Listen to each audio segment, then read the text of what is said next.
First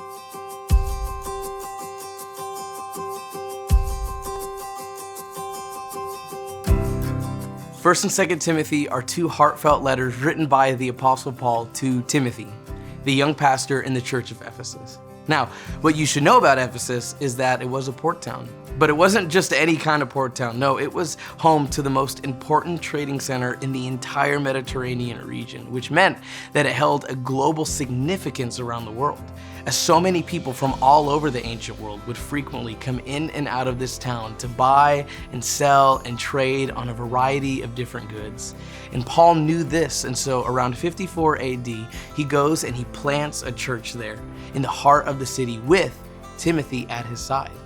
You see, what they both knew was that if you could share hope through the good news of Jesus in this one city, you could actually spread the gospel to the farthest corners of the world, all because of the global influence that this one location carried.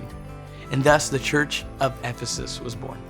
But after a while, they began to succumb to a lot of chaos. You see, there were preachers within the church that didn't have a complete understanding of the life that Jesus was now calling them to. So they began to speculate and create conspiracies on the Old Testament and genealogies, and they started to make up their own teachings, telling the church that God didn't want them to eat certain kinds of foods, and He didn't want them to get married. And that led to the men within the church getting into some pretty heated arguments with one another about these speculations and conspiracies. And it led to some of the women in the church forcibly taking over leadership positions and continuing to spread these false teachings.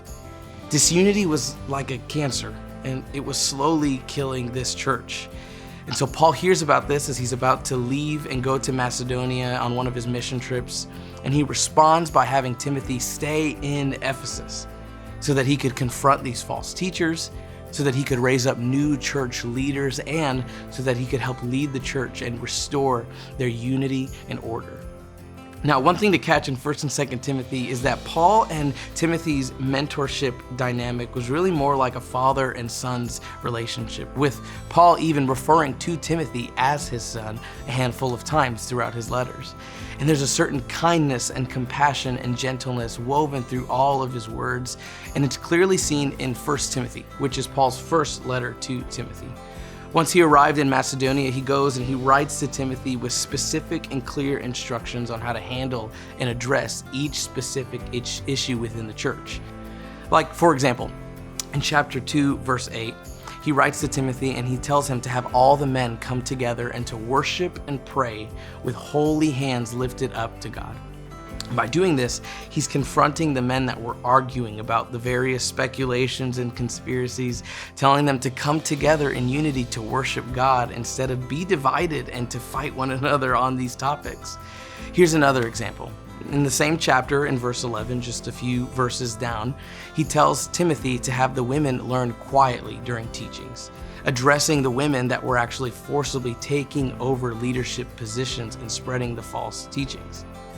Really, the main theme written throughout this whole letter is rooted in the truth of your beliefs will determine your behavior.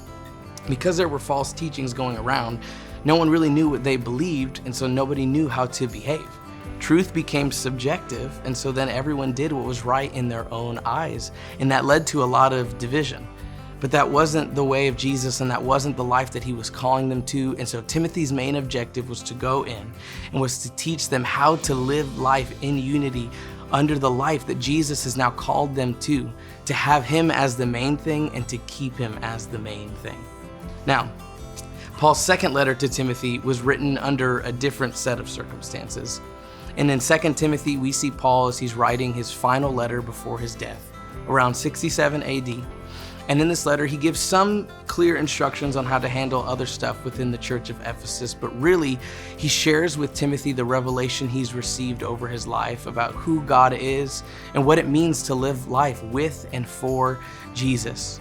Really, 2 Timothy almost serves as a closing chapter to Paul's life as he looks back on his life and he looks forward, looking at his own death and preparing his heart for what's next, where he says, I have fought the good fight, I have finished my race, and I remain faithful to God.